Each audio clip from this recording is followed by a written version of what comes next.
Thanks for taking the time again from your busy schedules. I know we're close to the end of the year. Everybody's trying to get those installs done, sell more, get proposals out. So I'm glad you guys are attending this session. Again, we always want to keep you excited with what we're working on. So me and my colleagues today will be presenting the main focus of this webinar will be about our AHJ database and how we support that on the SolarWrap platform. We'll talk to you a little bit about the automation journey that we're working on. So I've got a couple of my colleagues here who are managing the projects from A to Z. So I'll just give it a few minutes for people to join. So please bear with me, 1 or 2 minutes, so we give a chance for more people to join.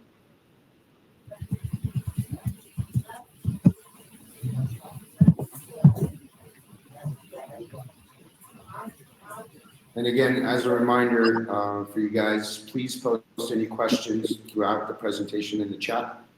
And myself and other colleagues are moderating the webinar, so we'll make sure to answer questions. We're also going to host, as usual, a Q&A session. We'll give a few minutes at the end so you guys can ask your questions, and we'll have our technical people answer those questions live. All right, we'll give it another minute or two.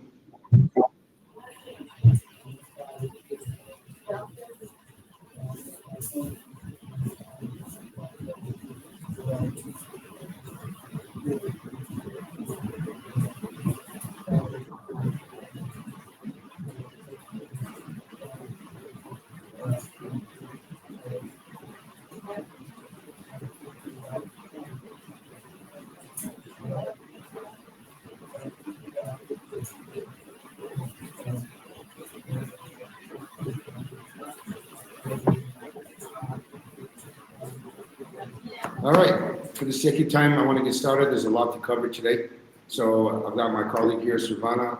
Silvana, if you want to move on to the next slide, just to give a quick brief on the agenda for today. So I'm going to introduce my colleagues who will be speaking today and presenting. We'll start with that. We have a few poll questions for you guys. We'd like to understand a little bit about your AHJ process, your FTR, your approval rates, rejection rates. What do you guys do? How do you manage updates and so forth from different AHJs? And then I'm going to have my colleague Silvana run through a deck explaining the challenges that installers face with AHJs, how SolarWrap works to address these issues, the AHJs that we support in our platform, our databases, how we upgrade our databases, and how we keep installers informed with all new updates as well. And then Siddharth as well, he will be joining the call very soon. He will be running through a presentation, visually showing you how all this translates in the platform. We're also going to be ending with a case study, and then we'll open it up for questions. All right, Silvana, if you want to go ahead to the next slide.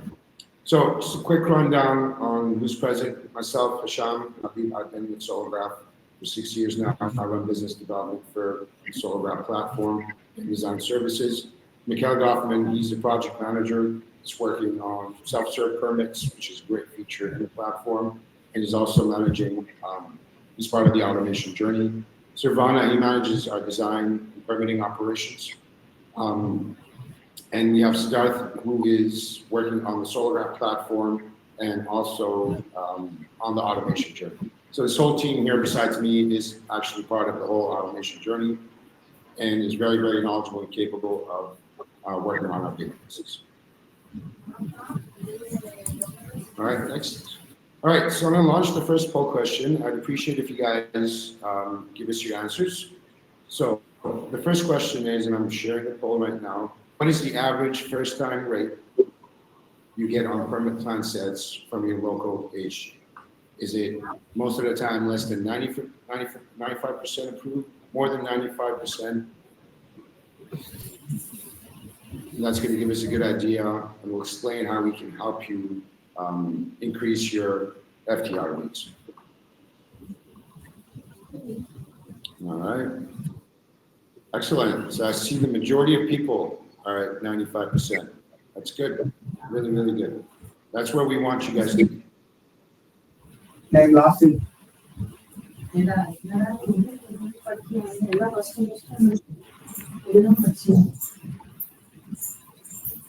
All right. Really quick, next poll question.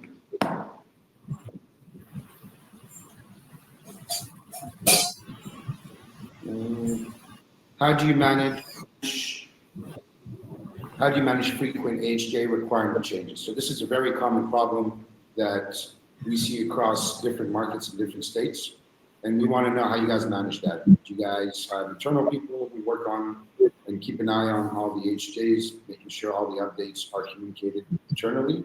Or is there a third party that you outsource for the data, or any other type of sources that you use?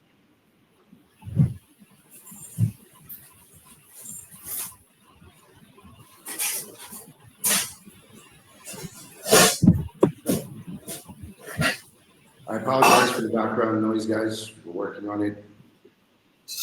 All right, excellent. So most of you are doing it internally. You've got people that are keeping an eye, which is good. So we want to kind of take that relief off of you guys, and we're going to show you how we work on making sure that we're up to date with all the AHJ requirements. All right, so again, just before we start with the presentation and the demo, just want to remind you guys to post your questions in the chat. We have moderators that will be answering questions. And I want to also make sure that you post your questions and you are engaged with any comments that you have or so. All right, so Silvana, it's all yours. I'm going to hand it over to you. Yeah, thanks, Isham. Could you hear me? Am I audible? Perfect. Yeah, thank you. So, welcome all of you. It's a great. It is interest. We appreciate your interest on the time you are spending in attending today's webinar. You may be aware, SolarGraph got a proposal design tool already out in market and being extensively used by many installers. At the back end, we are working as part of the team to add a permit design feature onto the tool. In fact, this feature is already in place and in the stage of beta testing currently. And we are expecting this feature to be out to the market by end of this quarter. Okay. So when we say the tool will be with the feature of designing the permit plan set end to end with few clicks and modeling the system, etc., we are bringing another feature as part of it, which is the AHJ and utility specific requirements, which is supported through our backend database, which is being maintained by our internal AHJ team. And that will be picked up by the tool based on the specific project location, AHJ, and utility. That's how we are planning this feature to be out. And we will get to know more details on this in the upcoming slides. So before getting into the actual specifics of the tool and how we are trying to model it and what is our strategy here to support the installer on this front. So we want to bring what are all the key challenges as we see as an installer facing in terms of handling the requirements of AHJ and utility to keep up the acceptance of the permit design that is getting into submitted into a jurisdiction. So as you would have already experienced, each and every AHJ and utility have their unique requirements, which varies from one location to another location. So as we see, and based on our experiences, this variation or differences could be due to various factors, including local building code, zoning ordinances that are being adopted locally, and safety regulations. In addition to that, there are many utility companies who are all active in the specific region, each having their unique grid integration process and incentive programs, right? In addition to that, even with the AHJ, they have their own experiences in terms of solar installation through which they are trying to adopt a standard to ensure they are meeting all the safety compliances. The last one, even though we have a national level codes in terms of electrical, building, residential, fire, etc., each AJ have their own interpretations of this code, and over and above, they have on top of it their own specific requirements that is being built in, which is making the issue more complex, right? So as we summarize, each AJ has their unique requirement that is influenced by many local factors. And at the end, right, as installers are trying, uh, installers are trying to ensure the permit that is designed and submitted to every AJ is getting accepted on first time right basis, so that they can avoid permitting delays and hence a customer experience issue in terms of the homeowner perspective, right? So the only solution to this problem, what we see from our tool perspective, is we have to stay up to date on the AJ and utility requirement and ensure these requirements are captured 100% onto the permit design, so that this first time acceptance approach uh, can be resulting in every submission to the jurisdiction. So moving on to the next slide, how we are trying to address this through our tool and the strategy what we are planning, right? So as already told you, we have got a dedicated AJ team working on building or updating the database in terms of AJ and utility as a unique record. When I say updating, there should be various channels through which the team has to get the inputs, right? So on this front, being in phase, we have a lot of opportunities and the channels that has been built by our own infrastructure that has been set internally. So the first preliminary and primary focus in terms of this channel is the dedicated AJ team working on updating this database is reaching out proactively the jurisdiction office and inquiring about the recent changes and updates. So whenever they get a feedback of any updates or changes, they are going back and updating the database proactively. This is one approach which is actually seeing a lot of momentum, because nowadays we are seeing a lot of jurisdiction officers are responding to our mails positively with a lot of data and guidance, so that we could build the database in a right direction, right? The next one is, since we are part of InPhase, our product team has got field application engineers sitting on every zone who are closely working with the jurisdiction office, and they are keep on getting updates from the jurisdiction officers in terms of the product requirement to be adopted or complied from the jurisdiction or utility perspective. So this is a regular feedback we are getting internally within InPhase that is getting into that database, so that we are not missing anything from the product perspective. And the next one is, as you are all know, we have a dedicated managed services team being run by SolarGraph with more than 100 plus engineers. They are developing designs closer to 6,000, 7,000 designs per quarter, and who are all dedicatedly working on this tool, which is going to be out in the market in the upcoming quarter. We are already using it with following the database, what we are talking here for every design, right? So based on this, we are submitting this. Historically, the result is we are seeing more than 95% of acceptance rate in terms of this database approval and acceptance for each AJ and utility. And at the same time, we have multiple channels through where we are discussing with various customers and installers from the managed services team, from our products team, from our FA team, etc., through which we are getting a lot of feedback that is also getting into the database as an update, so that we are getting and wholesome updated database which is up to date, and we were able to generate an permit design that is compliant to at least more than 95% of the AHJ requirement.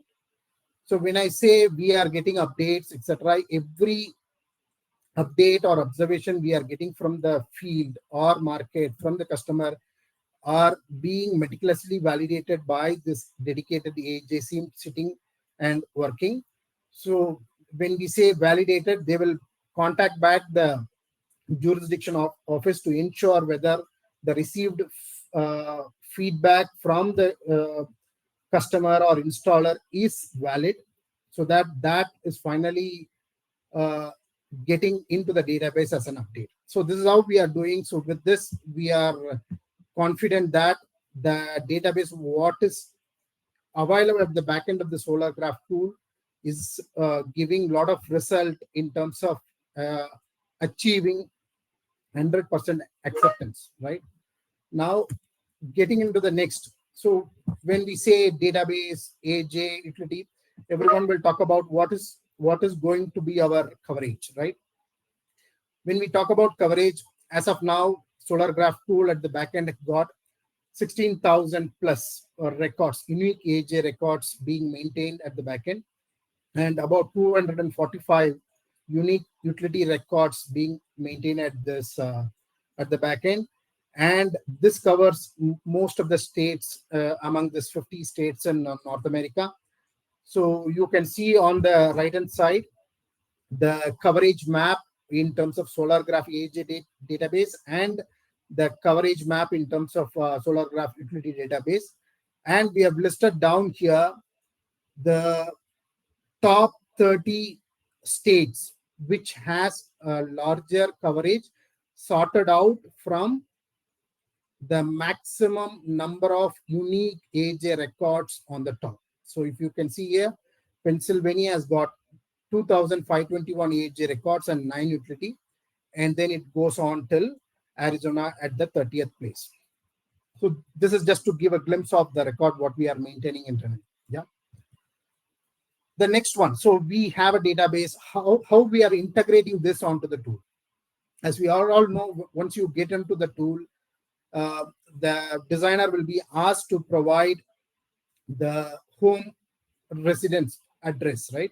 Once we key in the address into the tool, with the backend API integration, the tool will identify the applicable AJ and utility for this specific address and bring on. So once that is available, the tool will allow the designer to get access to the specific AJ database and utility database from the backend, so that it will be made visible to the designer, which has got more than 200 plus fields, unique fields, that has to be getting into the design permit design pages, so that the designer can ensure he's delivering or creating an 100% compliant design which can be approved by the AJ on first time right basis. When we say the records, the AJ records are organized under various topics as shown below.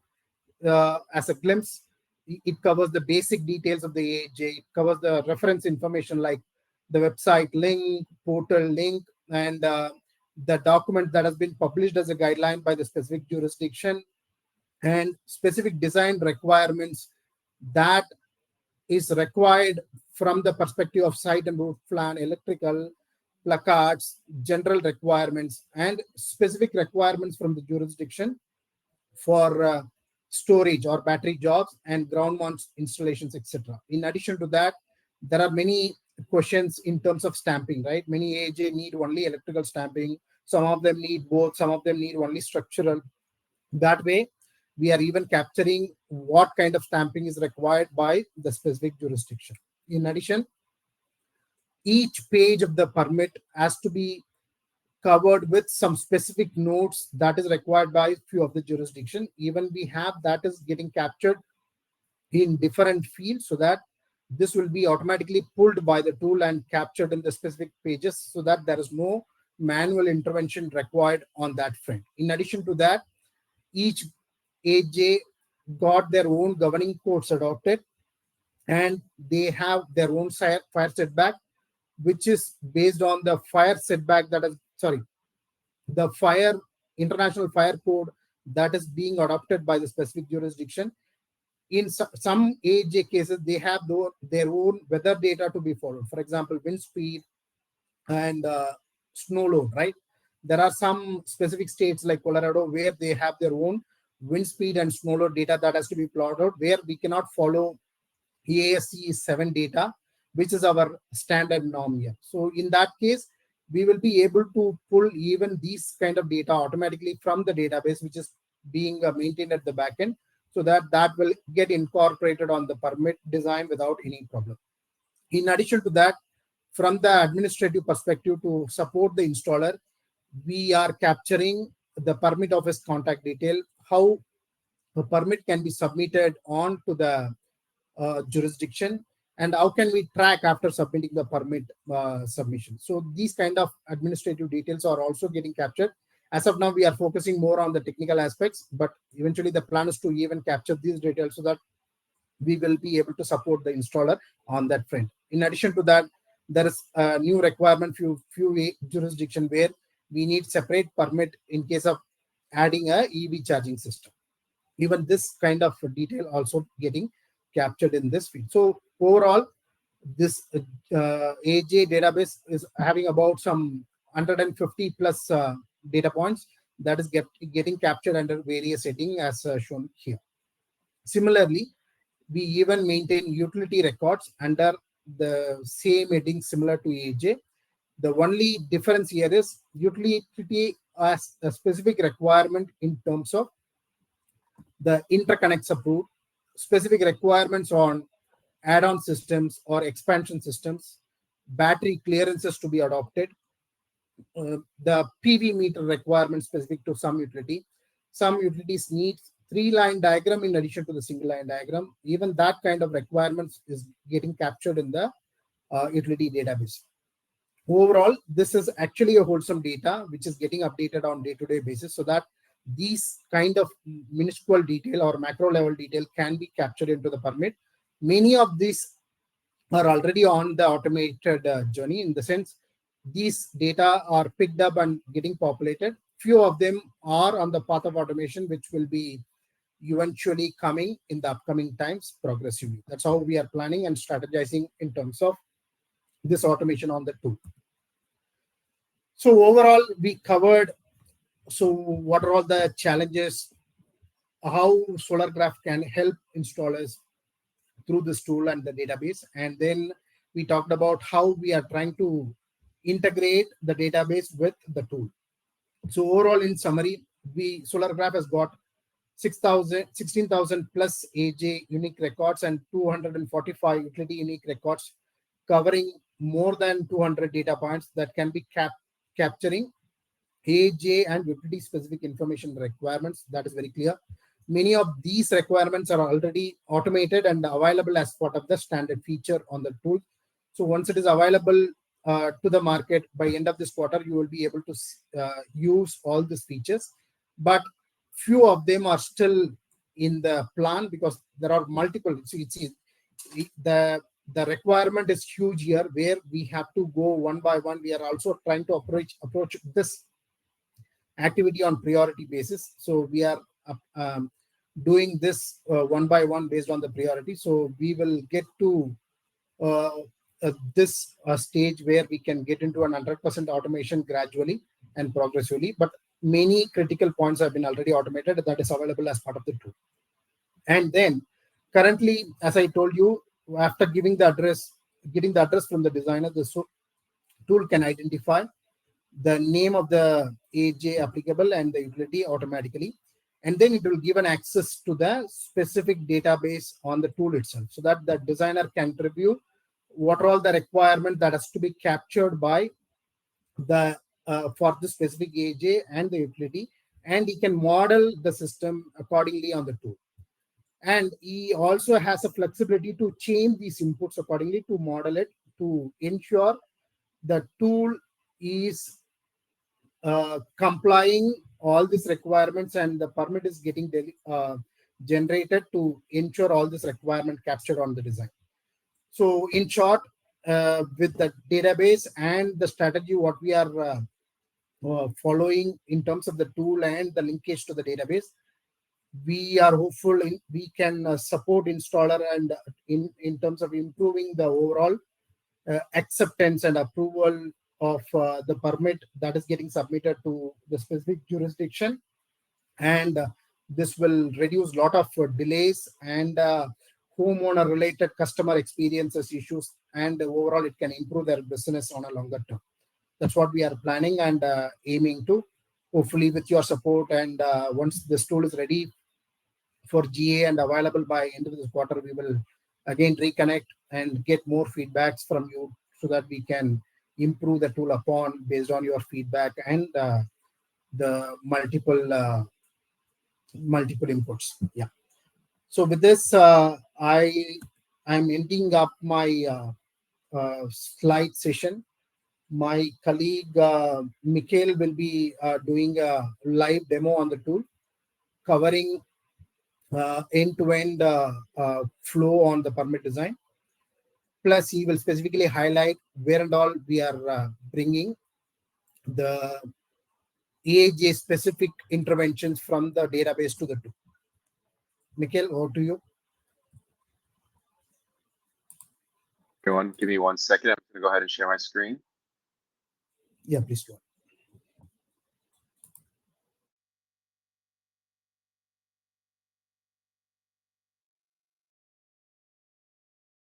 All right. Hopefully you guys can see my screen. So thanks, Saravanan, for introducing the AHJ requirements. So one of the big things that we're doing is actually allowing clients to visualize the AHJ database that we developed in a more digestible format. So before you do that, what you want to do when this launches is you always want to go to your settings first on this little gear on the left-hand side under company settings and scroll. Mikhail, can you slightly zoom in? I think it's not so visible. It's not readable. I'm not sure if there's a zoom in. Can you slightly make the text bigger? Yeah, I think this should work. Yeah. Okay, so we want to allow clients to be able to visualize the AHJ database. So the first thing you always want to do is go to your settings and then just double check your jurisdiction settings over here. So you want to do is just click this, and where it says jurisdiction preference, you want to open this little hamburger menu and make sure you're on the address-based recommendation.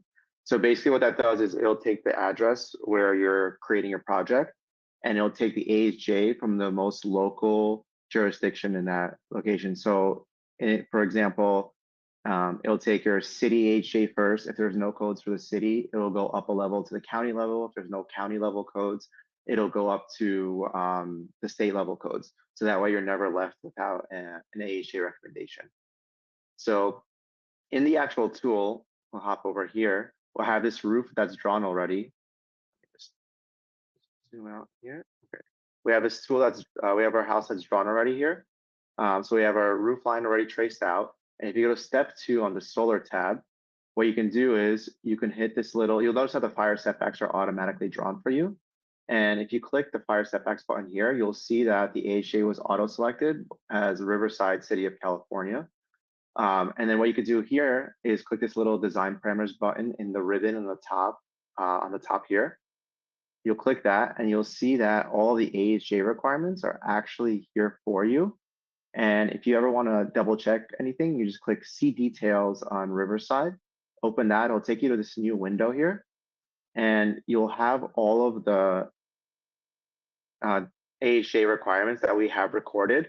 So if you have any doubts, you can always double check it. You can go into this window, and it's broken down on a per page basis or on a per function basis of the plan set. So the first tab is the site and roof plan. So you'll have the maximum allowable tilt, max allowable tilt for metal roof, the max span and portrait, is a roof access point required. It has a lot of details here for you that you can go ahead and review with your installation crew before you actually get on the roof as well. So we want to get you through, we don't want to just get you through permitting. but we also want to make sure that when your crew goes on the roof, they know what's going on, and they know what to expect in that jurisdiction. If you hop over to the electrical tab, you'll see that this AHJ has a minimum EGC requirement of 8, and then they have the types of interconnections that are allowed in this jurisdiction, and then they have anything that you can possibly imagine. So we have some storage requirements. I know that was a question in the chat earlier. So which batteries are allowed, where the batteries need to be placed, if they're allowed, have to be inside, outside, etc. And so all that is here for you. And we have a general tab here. So it shows you the page requirements. So you know that if you're doing a residential size project, you could send in 11 by 17 page size. If you need a contractor signature, yes or no. If it's a commercial project, for example, this might be the 26 by 34 page size. And then you have your governing codes and fire setbacks tab here. So you can go through this. So you know what AHJ codes are required, what electrical codes are required, and then what are the fire setback requirements as well. So that's all here for you. And then there's also required plan set notes. So this is a little bit more anecdotal based on the specific jurisdiction. So if there's some AHJs that require specific notes on the actual plan set, we have that included for you. I'll show you guys later in the demo, but if there's anything that you want to add that's further than this, you can go ahead and do that before you generate the permit plan set. But we try to be as comprehensive as possible with all of the possible notes that are required. And next, you'll go to the weather data. We get weather data specific to your location. So based on your address, we'll be able to pull the wind speed and snow load and a wind exposure category. We are in California, so for this one, the snow load would be 0. But if you were in the Northeast, for example, there would be obviously a snow load that we would take into consideration. Stamping. So if you need a electrical PE stamp or a structural PE stamp, yes or no. And then if that PE has to set in a wet copy or can do a digital stamp, all that information is there for you as well. And then you have the permit office information. So we just have some data for that permit office and some things to keep in mind for submitting your permit. And we're just getting started. As Sarvana mentioned, we also have the EV permit requirements here as well. So I'm gonna hop back over to the actual project and just do a full demo for you guys, so that way you can see it in action as opposed to just listening to me talk all day. So I'm back here. The first thing I'm gonna do is place the panels on this. I'm just gonna place some panels on this south roof over here, and then just fill up the array. You'll notice that I have this here. If you're comfortable with this and you don't need to keep looking at it, feel free to just close it. If you ever want to see it again, you can always click design parameters again and it'll just pop up for you. So I placed the panels here. Next thing I want to do on the left-hand side is I want to make sure that everything in this ribbon on the left-hand side, there's nothing that is red. The red markers indicate that what you need to complete to generate a full permit package. So first things first, I want to string up the panels. I'm going to go ahead and string up my array. You'll see a bunch of electrical validations on the left-hand side going on. If I go a little too far, you'll notice that my array will just turn red. So I know I broke some electrical validations. So these are all based on the, in this case, the CEC code. So either the CEC or the NEC electrical calculations, validations are based all on that. Next, I'm going to hop over to this little I-beam here for the structural details. I'm going to leave it as asphalt shingle, but you could select your roof material here based on what kind of roof you're installing on. The attachment, I'll just do flash foot 2. For the rack, I'll just do the XR10s. And this is just giving the information of that roof here. And next, you'll scroll down. I'll leave the attachment as staggered, meaning you auto skip one rafter. And I'll just say my rafter size is 2x4 with 24 inches on center. And I'll just leave it as a rafter type, but you can also change it from rafters to trusses and just hit apply. So now all that data is stored about the roof and we strung up our panels. I'm gonna quickly hop over to our battery design tool. And we are in California, which is an M3 territory. So we'll just do a grid-tied battery system. So we do support, so let's do end phase. And we'll just say IQ battery 5P. And I'll just hit grid tie. And we'll just leave it as one battery for now. And we'll hop over to the electrical and we'll complete our circuit. So here, what we want to do is we want to add all of our systems. We made it as intuitive as possible for you. So you work your way down this list to complete your circuit. The AC junction box is optional. If you're using Enphase systems, you typically don't need that. So we'll go ahead and add the AC combiner. And you'll notice how all the two strings auto connect to that combiner. And we'll hop back. We'll add the AC disconnect. Hop back from the disconnect. And then we'll just quickly add our main service panel. Next, you can add your meter number here if you'd like, or the utility field will get deprecated eventually because we do have as well a utility database that will call out the proper utility. You leave your service voltage as 240 volts. We do only support for the permit plan set. Self-service will be starting in the US. We'll expand from there. We'll leave the tie-in as a load side breaker tie-in. We'll leave our feed as top feed, and then all this other information for the existing main breaker size and the bus bar rating. We'll leave that here. We did do a grid tied system with an Enphase battery, which is, we only support grid tied with Enphase battery systems right now. And that automatically calls out NPO avoidance with PCS. So we won't need to derate the battery because we'll just clamp the PV backfeed breaker to the PV itself. So we'll go back here and we just completed our circuit. And before we generate the plan set, what we want to do is hit this generate line diagram and get a preview of our single line diagram. And then I'll hop over and quickly generate the plan set, and you can really see in action our AHJ database and where all the codes will be called out in the plan set itself.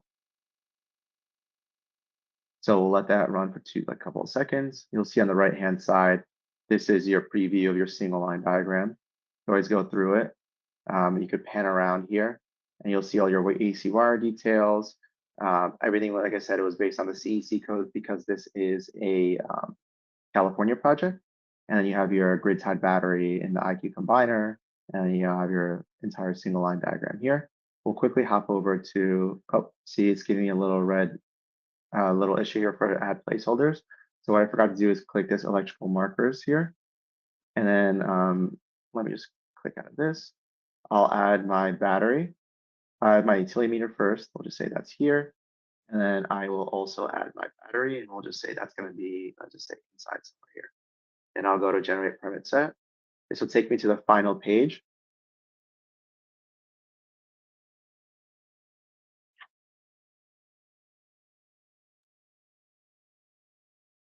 And I'm just going to run. So here, I was mentioning before, these required notes coming directly from our AHJ database. So these are automatically populated for you. But if there's anything else you want to add, this field is open. You can add whatever you want here, and it will automatically populate on the permit plan set. We hope that you just need to rely on our AHJ database and you don't need to do that. But if in the instance you ever have something anecdotal, or you know the inspector likes to see something, you guys are in full control of this and you can add whatever you'd like. If you ever want to add any PDFs to the plan set, you can drop them in here and it'll automatically append it to the end of the plan set. So I'm just going to go ahead and hit generate permit set. This takes about 1 to 2 minutes, and then you're going to get a zip file directly on your hard drive. And then you'll open that up, and then your entire permit package is going to be there as well.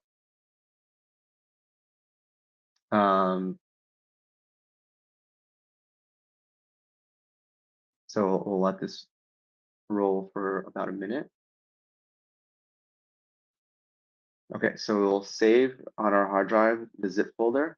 And this is very important, guys. Make sure that you unzip the folder, right click it and hit extract all. Otherwise, external references will be messed up. Then you'll get, once you unzip the folder, you'll have this CAD file in here. You'll be able to double click this, open up the full permit package directly in AutoCAD, and you can go page by page. So the first page is your permit plan set as a site plan for your permit plan set. You'll see that your property lines are auto drawn for you. The dimensions of the property lines are auto drawn for you. Your vicinity map and house photo. But the meat of what we're talking about today is the governing codes, right? So on the left-hand side, you'll notice that all of the governing codes are over here in the permit plan set. So you don't need to worry about them being filled out for you. It's just right there as soon as you generate your permit package. So I just generated this in a couple of minutes, and then you go page by page, and you'll see this is a zoomed in view of the roof. You'll see the rafters are auto drawn for you, the attachments are auto drawn for you. And this is another thing from our database. You get your exposure category, wind speed, and snow load are automatically pulled into the permit plan set for you. And you have your bill of materials here, and you have some structural calculations which tells you what percentage of your roof is covered. So in some jurisdictions, if more than 33% of your roof is covered in solar, then you'll need to increase your fire setbacks, and it tells you your pounds per square footage as well here.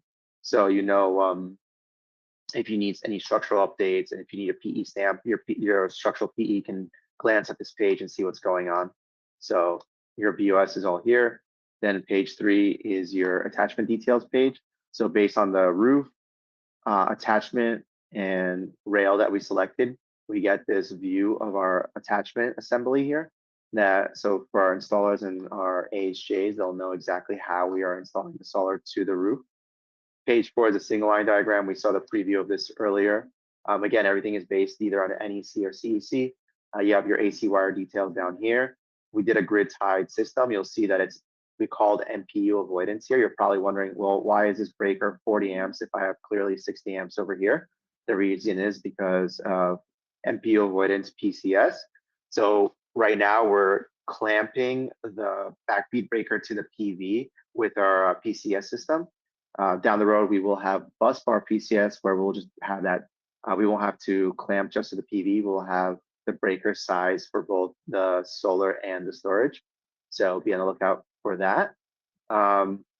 We have our extreme case module output calculation. So again, a function of where your project is located, there's a minimum and maximum temperature, ambient temperature that happens. So based on that, we do our open circuit voltage and short circuit current calculations to make sure we know what's the minimum and maximum current and voltage that you would possibly see in any scenario in your location. Next page, we have the 3-line diagram. We call it page 4.1 because, you know, with AHJs, less is more. So if you do need it, it is there for you. If you don't need it, feel free to not print out this page or just delete it. Page 5 is the detailed electrical calculations page that shows you the voltage drop, how we size our overcurrent protection devices, how we size our conductors, what D rates we use, everything is here.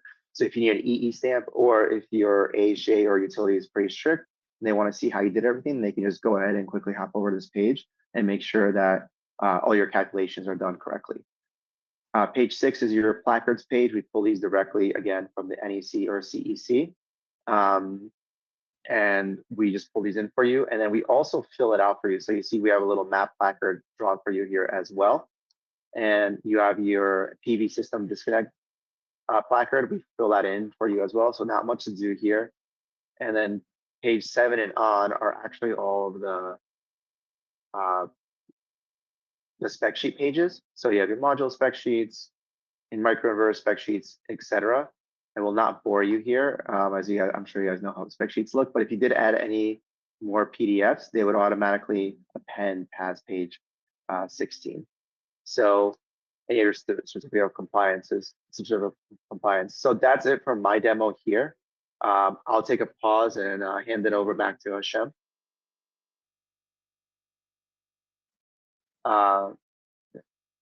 Excellent. So I just want to do a quick time check. Silvana, I want to leave some time at the end of the session for questions, live questions. We'll take up live questions. Do we have time to run through the case study? Just a quick time check. No, I think we are 11:14 now. So then we can go for Q&A session. Your voice is too low, Silvana. I'm sorry, I can't hear you. No, I think we are closer to the time limit, right? We can go to the Q&A session. Okay, all right. So guys, based on what you saw today, I hope this is exciting for you. This self-serve beta feature is in beta currently. So if you guys are interested to beta test it, you would need an active Solargraph account. We're here to help you and get you set up if you want to replace your design tool or any platform at the moment. But in the meantime, I'm going to open it up for questions. We have another 15 minutes. So I can read out the questions, and Silvana and Siddhartha and Mikhail are here to answer. So go ahead, guys. I'll leave the time for you guys to ask as many questions as you want.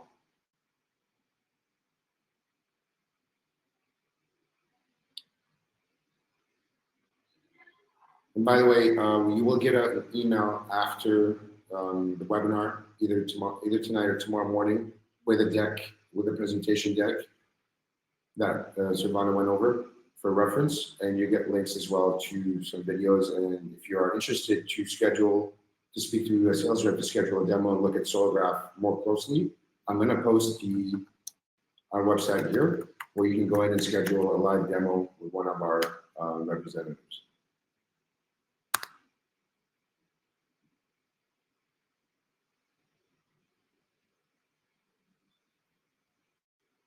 All right, questions, guys?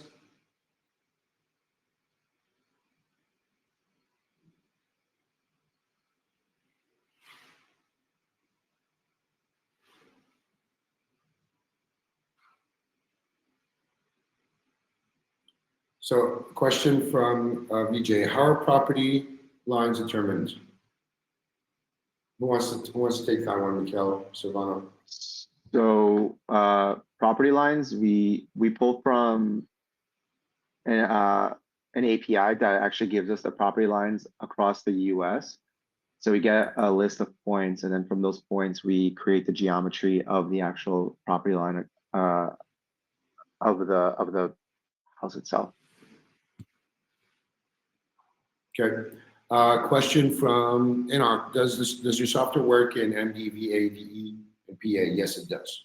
So our software is currently present in 5 different countries, and we're looking to expand those over the next year or so.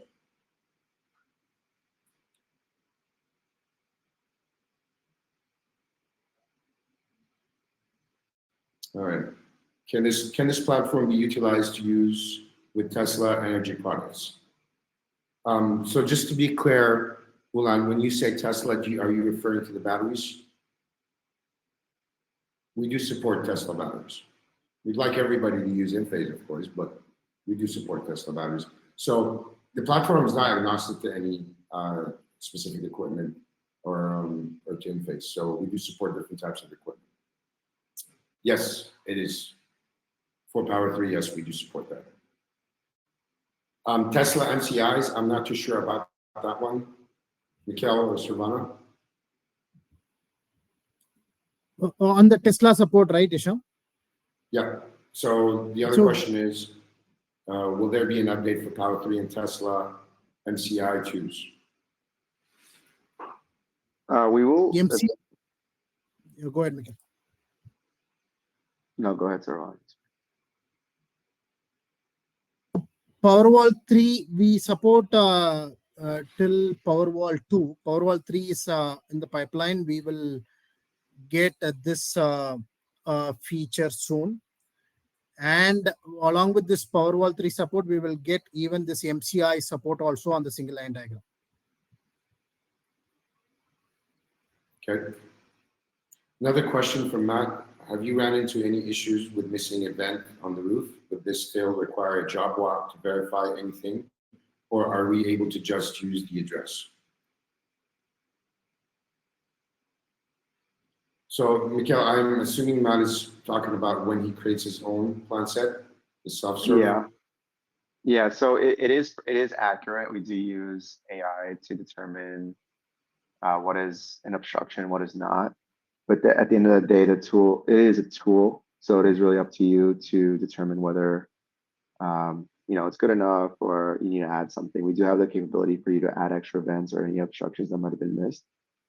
As you know, like AI, it is an AI tool, so it is probabilistic, as accurate as it can be. There is an asymptote to it. Okay, thanks, Mikhail. Enoch, I believe we answered your question. So yes, we do support string inverters, optimizers, and SolarEdge. Christian, if we need specific letter requirements for inspections, is that a document that would be provided by the structural and electrical engineers, or that is an extra fee? I use Enphase permitting tool, and these are add-ups. So Rana, you want to take that one? No, this question. Yeah, if this question on specifically the inspection checklist that is going to be followed by the jurisdiction while visiting the site, we are not supporting on that. But otherwise, on the back end, we are supporting on review by an electrical PE or a structural PE for stamping the design. Mhm. Okay, hope that answers your question, Christian. All right, Imran, if a client had another solar company install panels a few years ago and they want to expand the system, can they complete it using SolarGraph? So Imran, yes, we have actually just launched this feature. I think it was 2 or 3 weeks ago.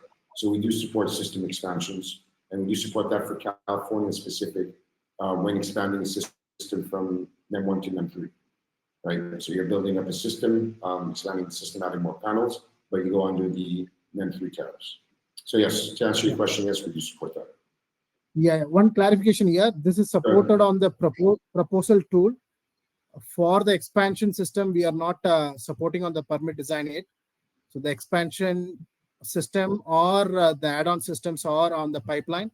It will be eventually taken up and delivered after the GA is released. Mm-hmm. Thanks, Stefano, for the clarification. More questions, guys. We've got another few minutes.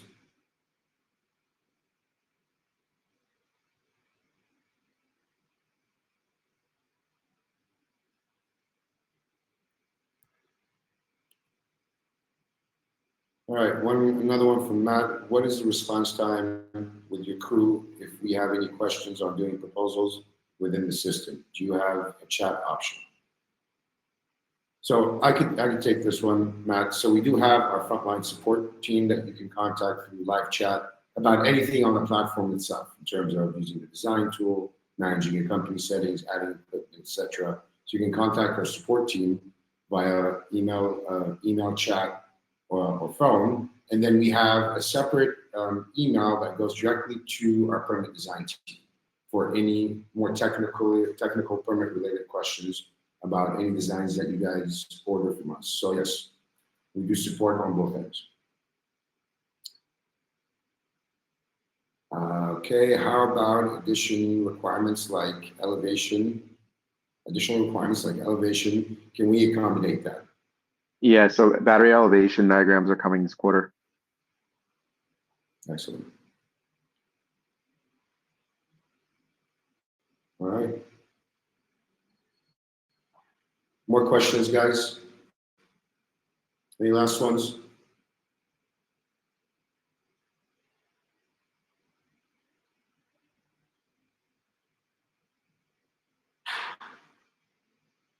And again, I'll just remind everyone again, so if you want to sit one-on-one with a representative to look at the platform in general for a more customized demo, you can sit and do a project that's one of your projects that you have in the pipeline, and that way you can see the full platform features from the minute of entering a lead to creating a design, to generating, adding panels and adding a battery and generating a permit plan set. So just go on our website, solargraph.com. I'll post the link again here. You'll have it in the follow-up email, and just book an appointment with a representative.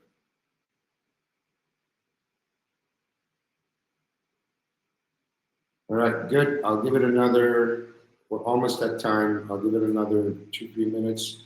All right, we got one in here from Matt again. Does your app suggest how many batteries to use on a house per the address? So, Mikhail, I'll let you answer that one. I know the answer, but I'll let you take it.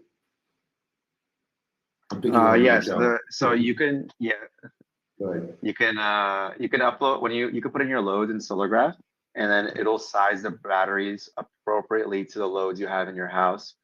So it could be for partial or full home backup, it'll size it appropriately, or obviously if you're for a grid tied system, then it'll size it based on your system size. Things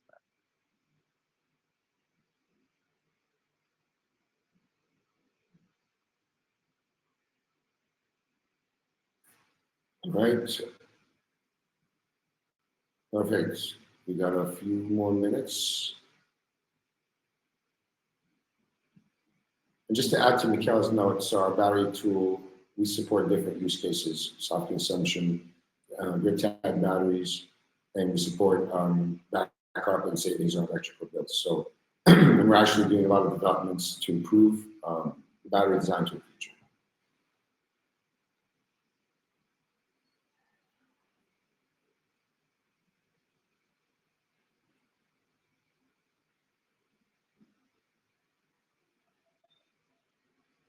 All right.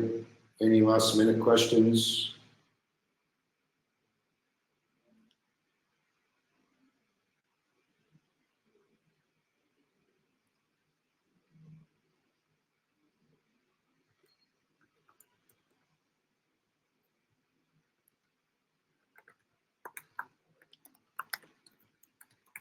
Okay.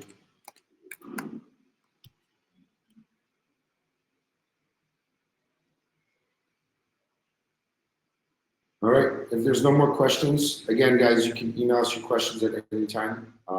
You get all our contact details in the follow-up email. For those of you who don't use Solargraph, you'll be able to get all our contact details. Just email us any questions or inquiries you have.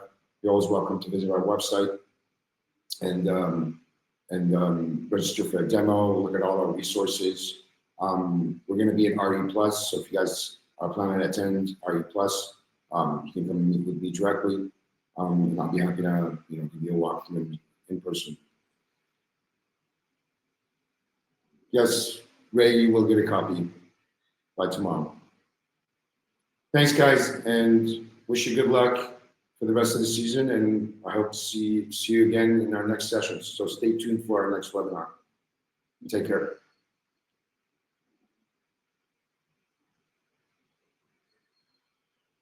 Bye-bye, guys.